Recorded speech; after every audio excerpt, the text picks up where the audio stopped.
You guys mind if I make this live on Facebook? That's fine. That's wonderful. Try to do that really quick and then we will get started.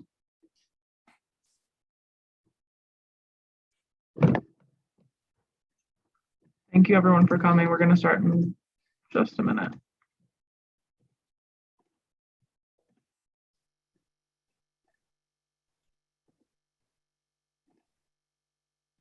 I'm On Tracy. Facebook Live, they go to NAMI Northern Illinois. Say again? On Facebook Live, they can get on NAMI Northern Illinois. Yep. Thank you. You're welcome.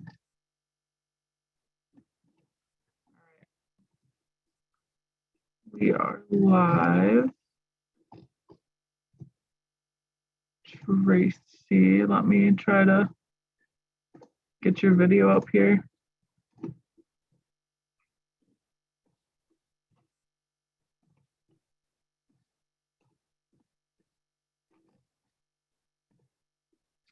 There she is.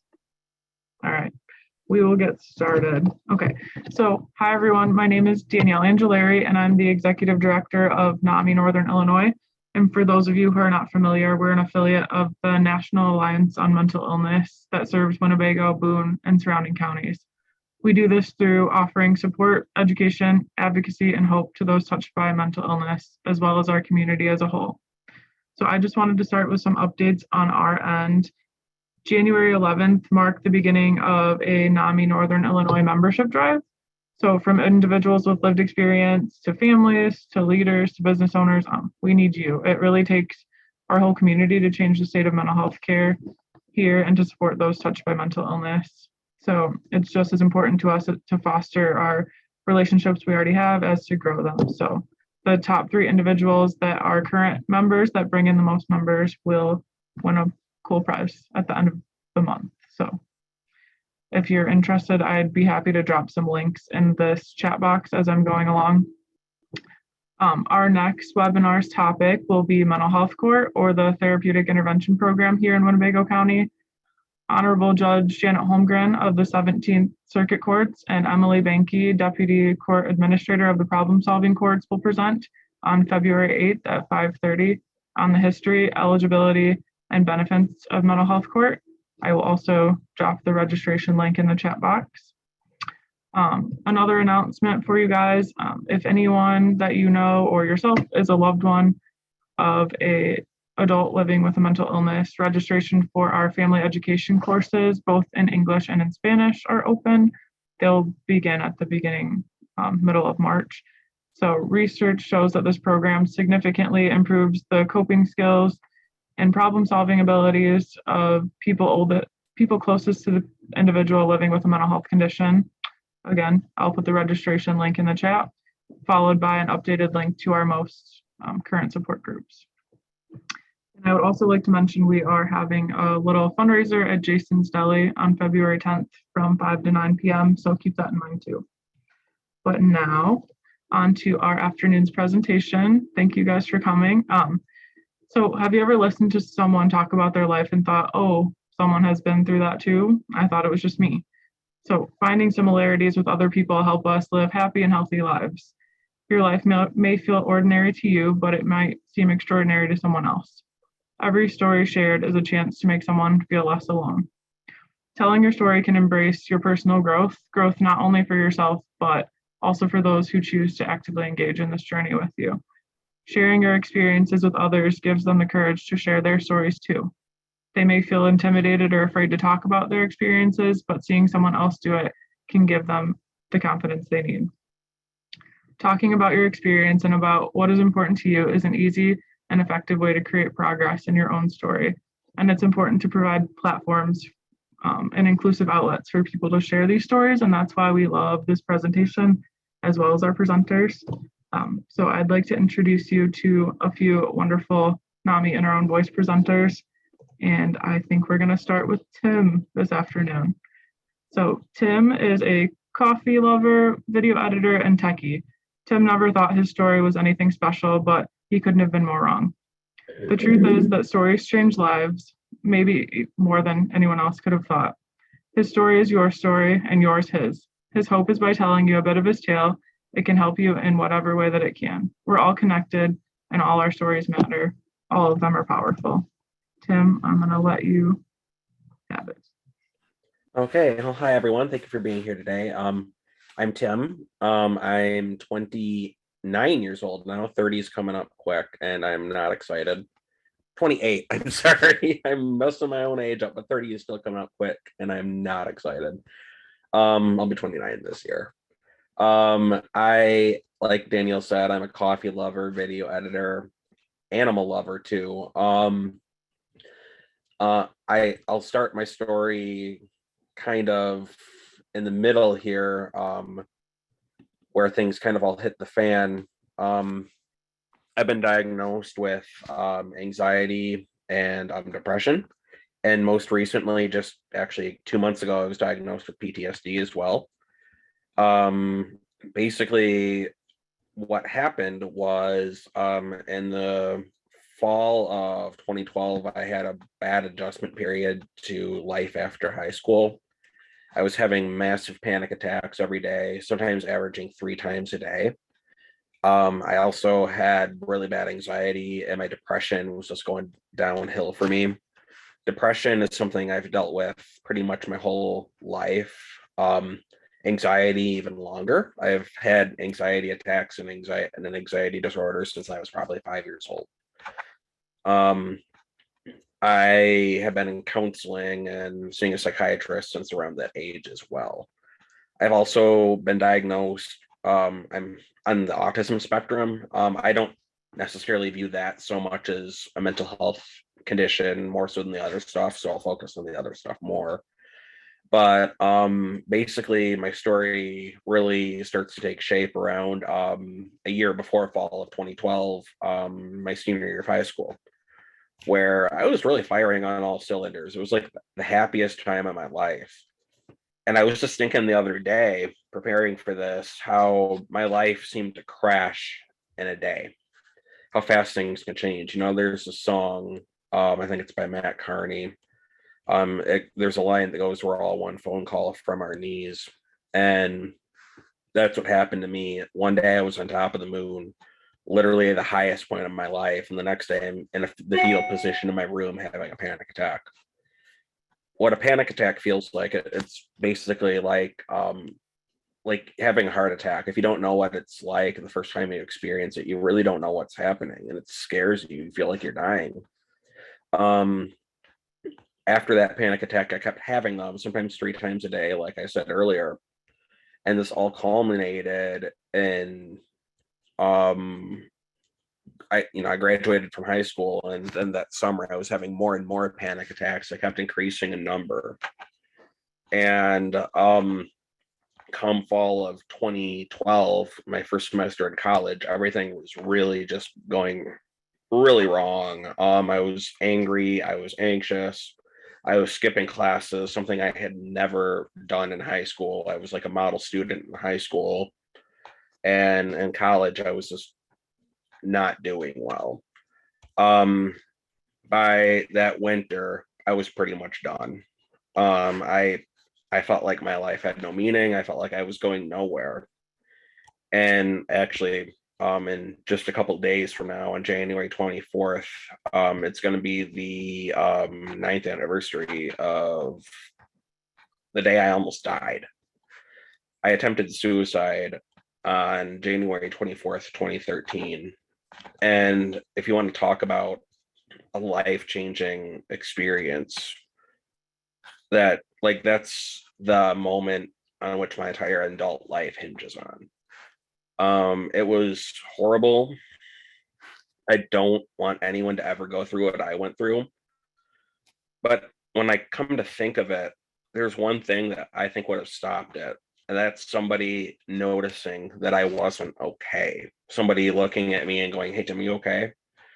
And just reaching down into the muck and mire of my life and just reaching out and asking, "Are you okay?" And that's what I want to do in my adult life, to be what I needed growing up but never really had. I mentioned at the beginning of my presentation how I've been diagnosed with PTSD. I I was diagnosed with PTSD back in November, and that stems from a lot of neglect growing up in high school. Like nobody really looked at my needs, and they couldn't provide what I needed. I was also sexually assaulted in high school, and it was covered up. So um that's where that comes from, and I'm still working out that how I deal with all that, because there's things that I never even thought I did that stem from that. So if you have any questions about that, I don't know if I can answer them, but I'll do my best. What helps me? I love technology. Like Danielle said, I'm a techie. I love tinkering with technology, playing with it, discovering new things about it, watching old tech videos. Steve Jobs, love the guy, and hate the guy too, but mostly love the guy. Um, I I love advocacy. I advocate on behalf of the mental health community and the LGBT community in Rockford, and I think that's been something that has provided me with a lot of hope, being what I needed growing up, but really didn't have. I just I currently work in customer service, which is a blessing and a curse. I've been doing that the last 6 years. I love it, but also lately, I feel like people really need more. People need to have a bit more compassion, but at the same time, people need to be shown a bit more compassion. I think that would go a long way to helping a lot of things in this world. I'm kind of rambling now, so I'll just kind of end it there. But if you have any questions, just let me know. Thank you, Tim. I appreciate it a lot. It's always super nice to hear your story, and it's very brave to talk about. And I forgot to mention that if you guys do have any questions in the audience, please feel free to type them in the Q&A section down below, and I'd be happy to facilitate the questions at the end. And I do have some for you guys as well, just so you know. So next, I'm going to introduce Miss Jeanette. She is a mother of 2 and a grandmother of 6, an avid cook, a dedicated mental health advocate, and Jeanette has suffered the torments of bipolar disorder. She has had a lengthy and tumultuous road to recovery and doesn't want to see anyone else suffer the way she did. This prompted her to be an outspoken activist. She wants you all to know that recovery is possible. Jeanette, it's all yours. Hello, my name is Jeanette Towns. As Danielle said, I'm a mother of 2 and a grandmother of 6 active grandchildren, 3 boys, 3 girls. One of my hobbies and passions is cooking for friends and loved ones on a weekly basis. Family is very important to me. I speak to my daughters and grandchildren on a daily basis, even though they now live across the country. Video chat is amazing. Another passion of mine is sharing my personal experience with living with a diagnosed mental illness. For many years, I hid my condition as best I could.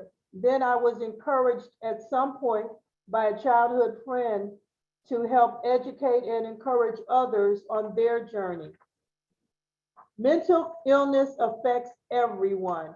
Yes, even you. Not everyone is diagnosed with a mental disorder, but chances are you know someone who is. It could be your child, your spouse, your coworker, or another loved one. My childhood was marred by depression. I didn't have a name for it back then. I just thought I was really sad. These bouts intensified as the years went by. Thoughts of hopelessness and worthlessness filled my mind. In 1995, I experienced some medical malpractice and subsequently suffered my very first manic episode. After a hospital stay, I was diagnosed with bipolar disorder. The particular facility that I was in shut down while I was a patient. I was discharged with no treatment plan or medication. I was left to fend for myself. What followed was 7 to 10 years of no meds, no education, no mental health care.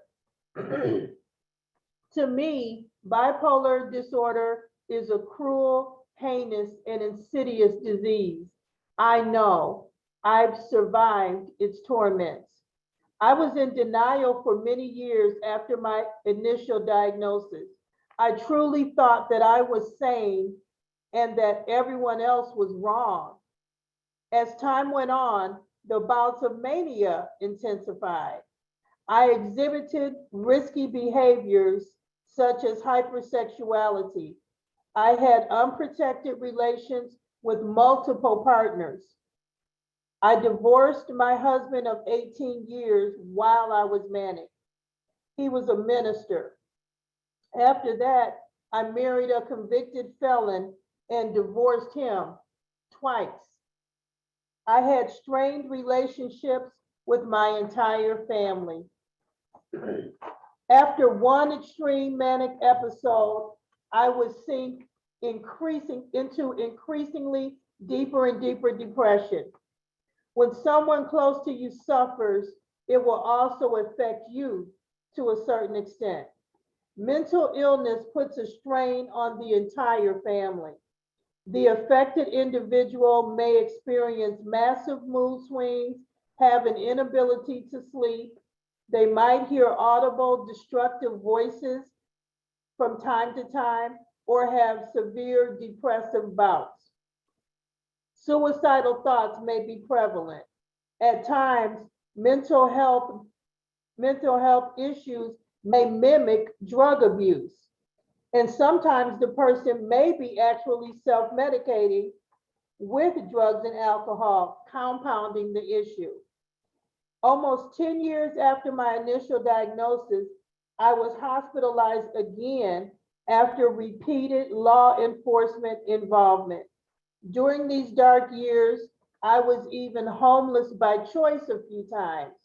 Bad decisions plagued my life. I was there at a state-run facility for 4 months. I was stabilized and put on the correct meds. I am so passionate about this issue because it happened to me. Nobody in my circle knew what to do. I stumbled around for all these years before proper treatment was found. I was in and out of jail, in and out of various hospitals, and in and out of my right mind. While in the state-run facility, I was placed in the forensics unit.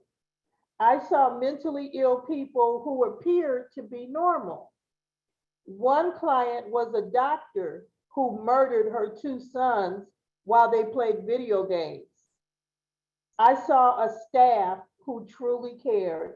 I made a decision to work in the mental health field because of the outstanding treatment given to me, if they would have me. Receiving consistent services was life-altering, life-changing. My shattered life was restored. After my release, I began intensive case management from the local mental health facility. I had to present myself twice daily to take meds in front of the staff. I could not be trusted to take the meds on my own. As time progressed, I worked on myself and stayed med compliant.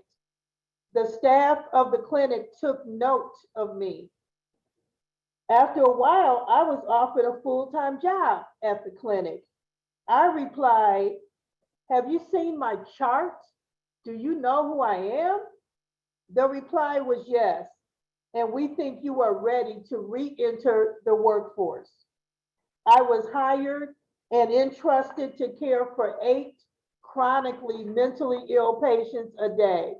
I assisted them with cooking, cleaning, errands, doctor's appointments, and medication. Best job ever. After exiting the workforce, I began to try to hide my experiences. I was strongly encouraged to share my story to help others. Because of stigma and shame, I didn't want to.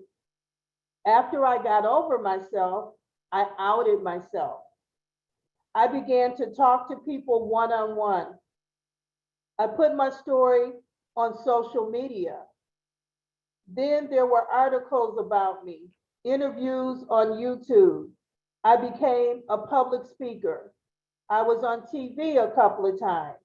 People began to come to me when their loved one was in crisis.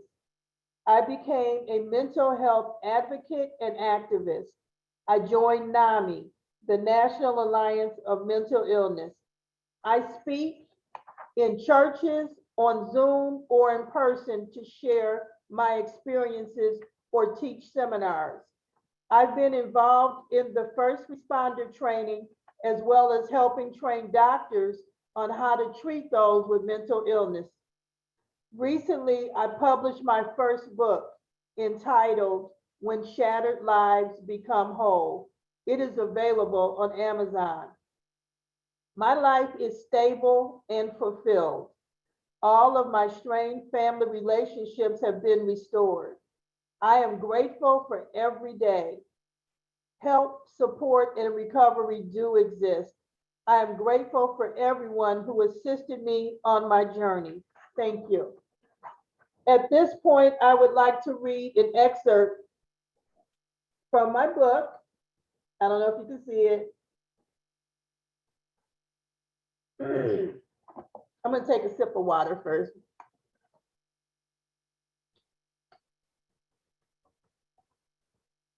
Shattered lives become whole.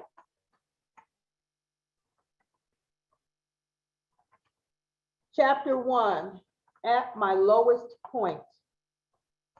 How did I end up here? What led up to this? Was I really that out of control? I found myself remanded to a state-run mental health facility. I was in for a 4-month stay.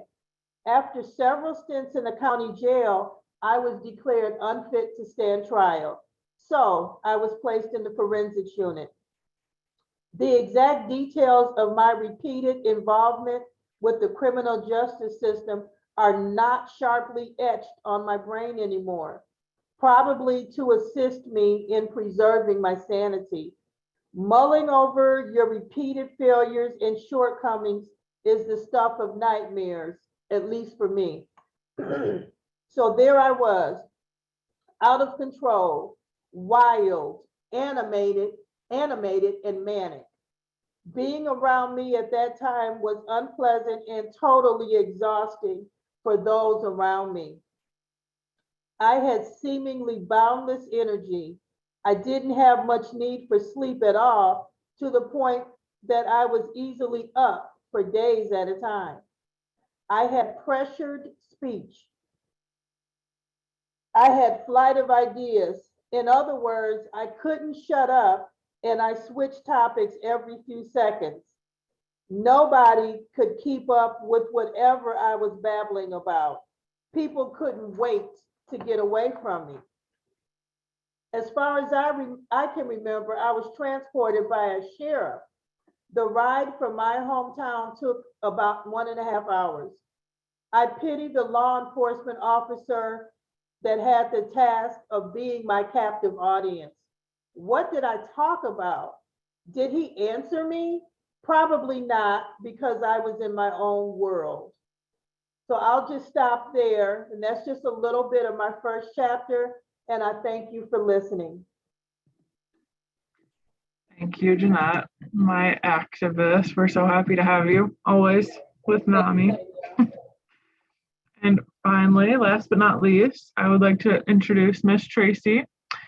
Tracy has lived with her diagnoses since she could remember. She's had to learn how to use her coping skills as she lives her life in recovery. What she does is surf the waves.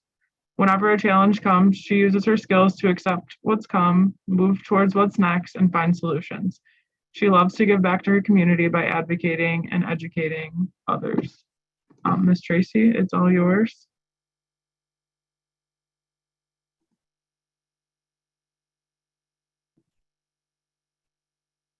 just unmute you. There you go.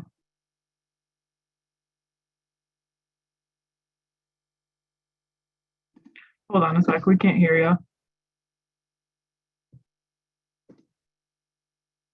I'm gonna try to unmute you again.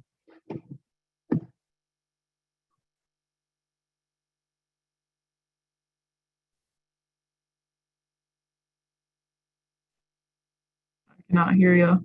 Can you guys hear her?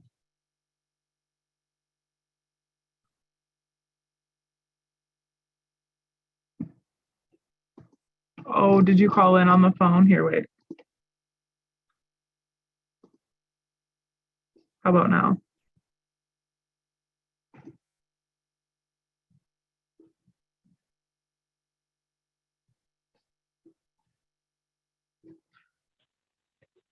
Okay, can you hear There me you are. now? Yes. Okay, hi everybody. Hi, I'm Tracy. Bipolar befriends me, anxiety annoys me, borderline personality try to describe me. Again, hi, I'm Tracy. Hi, I'm Tracy. I use my humor and creativity to live my journey and help others to understand their own journey. So, I had my first breakdown around 14 or 15 years old. Many things were happening in my personal life. I withdrew from the people I loved and my life in total. I was not taking care of myself physically or mentally. I was in extreme emotional pain and I no longer had the will to live. After this, my parents sent me to the hospital where I had stayed for what seemed like forever. At the end of my stay, they gave me the diagnosis of bipolar 2 disorder with borderline tendencies and PSTD. The doctor decided it was no longer a good idea for me to live with my mother, which led me to living with my father and his new girlfriend. My parents had separated during my hospital stay. After receiving my diagnosis, I thought about it as an addition to the already many things that had happened to me. I had a difficult time understanding the diagnosis, but I felt better. Now I had new medications to take and a new journey to begin. So bipolar has always tried to befriend me. If you ever lost your direction in the rain on a road trip to a place you never wanted to be in the first place, you could start to understand what it's like to live with bipolar. I was hospitalized at least 3 other times during the next 30 years. I kept following the same patterns, leading me to my last break, where I had to call the police on myself. Being in the darkest place I had ever really been taught me a lesson. I had to start taking my recovery very seriously. Acceptance of my illness and what I need to do to stay well is my way out of hell. I had to learn new skills, accountability, and finally take a look at the bigger picture. Different things work for different people, and I had to find what worked for me. And what works for me, you ask? Talk therapy, support groups, supported living, being involved in my community, Stars of Light, NAMI volunteer work, church, and my faith and my art. Being able to share this with you right now not only helps you, but it helps me too. I found stepping stones where I had the opportunity to interview for a spot in their care. I moved from a nursing home where I thought I'd be the rest of my life. The day after I turned 50, I became a part of this family.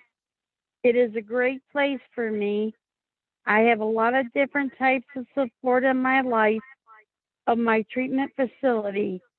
Knowing I have all my friends and new family on my side makes me feel extremely grateful and blessed. You have to work at recovery. You have to surf the waves. And I choose to live my recovery journey every day. And that's why treatment works for me. Managing medications, life skills, my creativity, humor, diet, exercise, leisure time, support, spirituality, and so on are some of my coping skills. Finding balance is important. Following my wellness plan is what I use to maintain my stability, safety, and security. Success for me is being able to tell my story and live my recovery journey every day. Happiness is giving back to others with my creativity, whether it's acting, poetry, volunteering, or just sharing my time with others. Being able to do this is what I look forward to in my future. Happiness is like surfing the waves, being at the beach or in the mountains, being at peace in yourself, having self-acceptance, faith, hope, love, and knowing you're not alone. Being in this present moment is a gift. I'm a millionaire, but not that kind of a millionaire. Thank you. Thank you, Tracy. I appreciate it a lot. Now I have some questions for you guys. I don't see any yet from the audience. And again, audience, if you'd like to ask questions, please feel free to put them in the Q&A box. So I just wanted to start it off with, anyone can answer and you can all answer, just one of you, it doesn't matter. You guys, you're not your illness, right? However, it's a part of your journey. So do you think living with a mental health condition has shaped you into who you are today? And why? Absolutely. Absolutely. If I didn't get the diagnosis of bipolar disorder, I probably would not even care about this community, and I would not be an activist and an advocate for this community. So it actually, my life really revolves around my diagnosis. Tim, Tracy, do you have anything to add to that? Yes, I sure do. I think that if I never had to deal with this, I would not have compassion. I wouldn't know how to be grateful. And being in some of my very darkest moments has helped me with my faith and deepened my appreciation for people and life in general. And that's why I'm very passionate about what I do, and I'm very grateful. Yeah, it's shaped every facet of my life. I don't know, it isn't who I am, but I don't know who I'd be today if I didn't have these diagnoses. And I don't want to say they label me, but they explain me. And they explain why I do the things I do, why I act the way I act sometimes. And the best thing I have been able to do is just be an advocate for myself. And I think that's made so much of a difference in my life. What do you guys wish people would recognize about what it's like living with a mental illness? Like your top one thing. I'm not faking it. Like if I need time, I need time. Like that's the big thing. People think, oh, more of it is more so on me because I'm lucky I work for an employer that's um very in tune to these things. We all have our issues, but I always worry because I've worked for employers in the past that are not so accommodating. And if I say I need a mental health day, they're like, "Oh, pull yourself up by your bootstraps and come in." But if I don't have that, if I don't get the time I need, things go wrong. And I think it's important to realize that if somebody is saying that they have a mental health issue, believe them, please. The thing I wish people would understand, it's more geared towards the medical community. When I go to the emergency room, for example, and my chart is looked at, the first thing on my chart is bipolar disorder. I am not my mental illness. I am Jeanette. I've come in there for a particular reason. Please pay attention to that reason and don't treat me any different than you would treat the next person.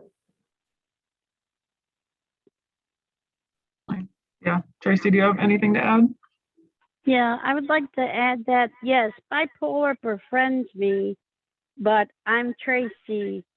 And people that know me, I'm Tracy. And so like my peers have said here, we live with our conditions, but we're not our conditions.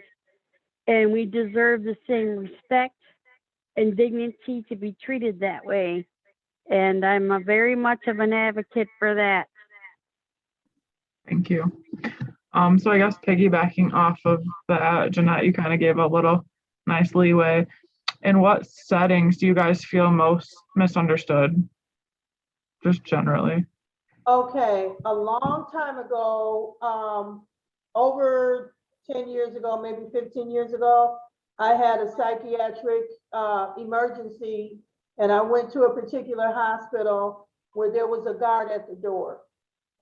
Ever since then, I've never had an episode in that hospital or was admitted for an episode, but because bipolar is the first thing on my chart, I get put in an emergency room with cameras. Some people may not realize there are certain rooms in the emergency rooms that have cameras. I need privacy just like the next person. So that has bothered me for quite some time. I often talk to Danielle about that. For me, it's been faith communities. I grew up very conservative Christian, which is a story in and of itself. But I went to a Christian school, went to church every week, and both those places couldn't even begin to understand. And we had so many conversations with, especially my Christian school, we had a lot of conversations with them. And I mean, a lot of people did their best, but we ran into a lot of red tape. And I believe that's similar in public schools in a lot of situations too. Private schools are bad in their own right because they have less regulation. So they can really make up their own rules, which has not been very good for somebody like me.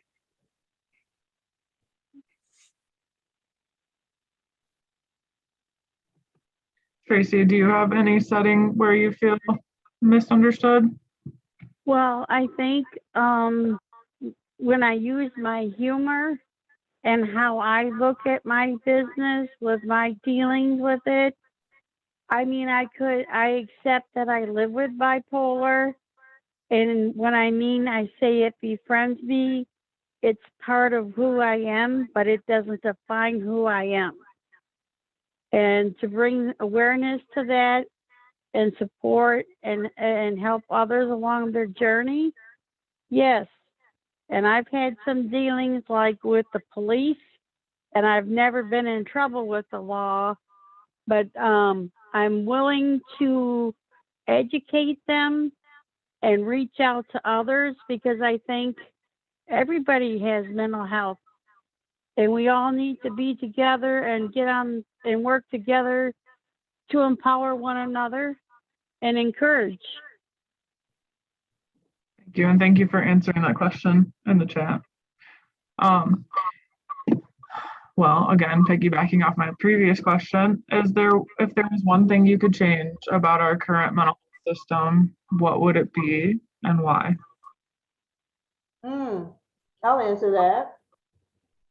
I've had repeated involvement with law enforcement, with getting arrested, with getting put in an institution and that type of thing. Law enforcement, if you're going to respond, know how to do it correctly. Treat me as if you would treat your mother, your sister, or your daughter on their worst day. If you can't give me respect, how do you expect me to react appropriately? When you're slamming body cuffs on me, slamming me up against door frames, knocking me down on my worst day. So think about how you treat people with a diagnosed mental illness.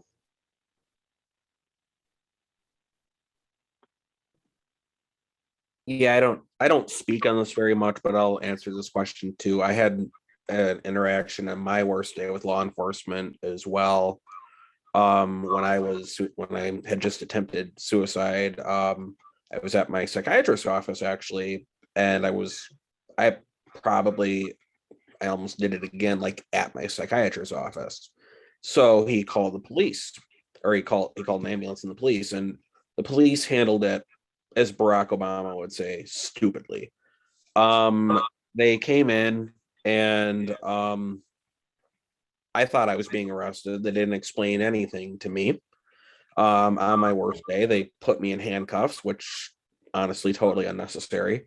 And I'm like, I want an ambulance. I want an ambulance. And they wouldn't explain where I was going. They said, oh, we have an ambulance for you. But I thought I was being charged with something, even though, I was sick.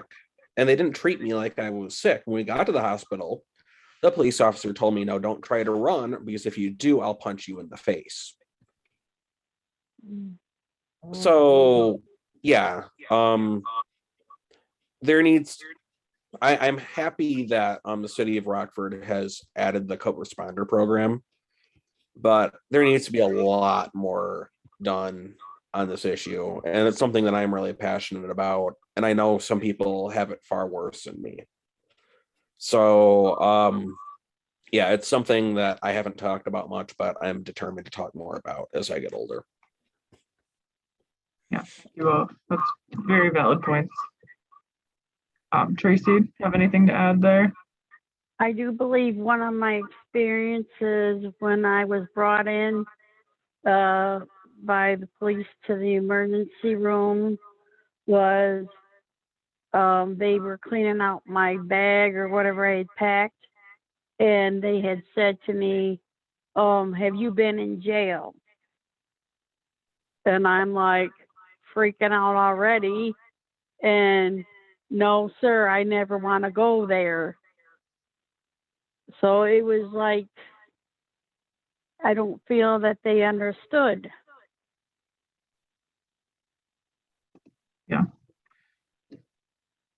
Yeah, and I mean, a lot of system changes need to happen, not just within law enforcement, right? Within a lot of different systems, but that's why we're here having these conversations, to keep it in the forefront of everyone's mind that we have a lot of work to do, right? On another note, so what is something that is truly helpful to you when you're not having a good mental health day, or when you're noticing symptoms of your mental health condition kind of coming to the surface? For me, it's being around or being in contact with my children. One of my daughters is a registered nurse.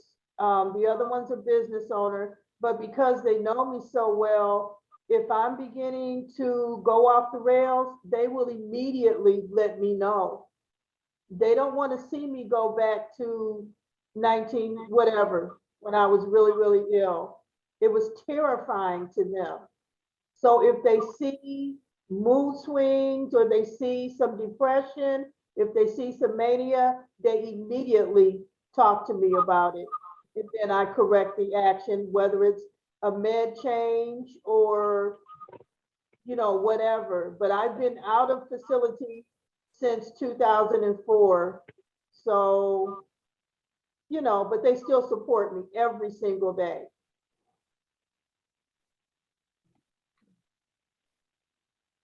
Tracy, Tim?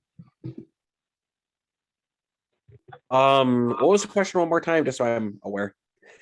Just what's something that's helpful to you when you're not having a good mental health day or you're noticing symptoms coming to the surface? Yeah, like I said in my presentation, technology is a big saving grace in my life. Love messing with technology, watching old Apple keynotes, video editing, and also something I found in the last couple of years is mindfulness meditation. That's actually sometimes it's better than medication. For me anyway, it is. It helps me put my mind back in helps me refocus myself in a good way. It stops all those ruminating thoughts with my anxiety from going crazy. And it's something I'm actually planning to do before work today. So yeah. A good habit to have. Tracy, I know you mentioned some coping skills in your presentation too. What is your top go-to coping skill? I would say going to the beach with Lucy because I really do use guided imagery and putting myself in that pleasant place. And again, I'm a diehard Lucy fan, but then also finding them safe supports where I live, that I can reach out to and say, this is going on, or if I need to cry or whatever, they're there. And last but not least, what advice would you give a loved one who is supporting someone living with a mental illness?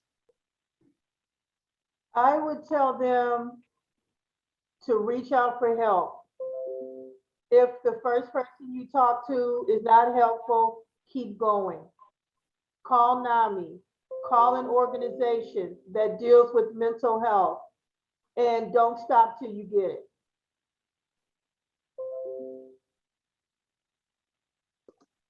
For sure. I would say the same thing. Just reach out for help if you can get it. I know in some areas it's hard to get adequate help, and in Winnebago County, I know if you're on Medicaid, I was on Medicaid the last couple of years because I didn't have full-time employment, but I would recommend just try to find what resources are available for it to you. It's very important to get the help you need, get counseling. Everybody, I believe, should probably go to counseling sometime in their lives. It is helpful. It's been very helpful for me, and I would definitely encourage it for anyone. Tracy, do you have any advice for a loved one? Well, if there's a loved one and they have a loved one living with a mental health conditions, get support for themselves. Obviously, there really is groups out there that they can get involved with. Also, advocacy and education. And the main thing is to know that they're loved too and get their support too. For sure. Thank you guys. Any parting words of wisdom for our audience? And also, audience, I know I mentioned I would send a bunch of links to you. I'm going to follow up with an email so I don't bombard the chat box. And I do have a little evaluation at the end if you don't mind sticking around for a second. But first, parting words of wisdom. Recovery is possible. Don't think that just because you get diagnosed that it's going to ruin your entire life. Recovery is possible. There's help and there's hope. Hang in there. I would say it too. It gets better, but you got to put in the work. For me, I had to put in the work. It's possible. Recovery is definitely possible. I agree with Jeanette on that. Also, another parting word of wisdom by Jeanette's book. Thank you. Once again, when shattered lives become whole, a look at bipolar disorder from the inside out on Amazon. Thank you, Tim. It's a good book. Good plug as well, Tim. Tracy, any final words? I would just basically say you're not alone and please don't ever give up hope. There are people here to support, listen, and recovery is a possibility. Surf them waves every day. Gotta surf them waves. No, thank you guys so much. I'm gonna send out the poll really quick if you want to just answer, and then I hope you guys have an awesome rest of your Tuesday. And thank you guys for sharing your stories with us. It always means a lot. Thank you. Thank you. Thanks, everyone.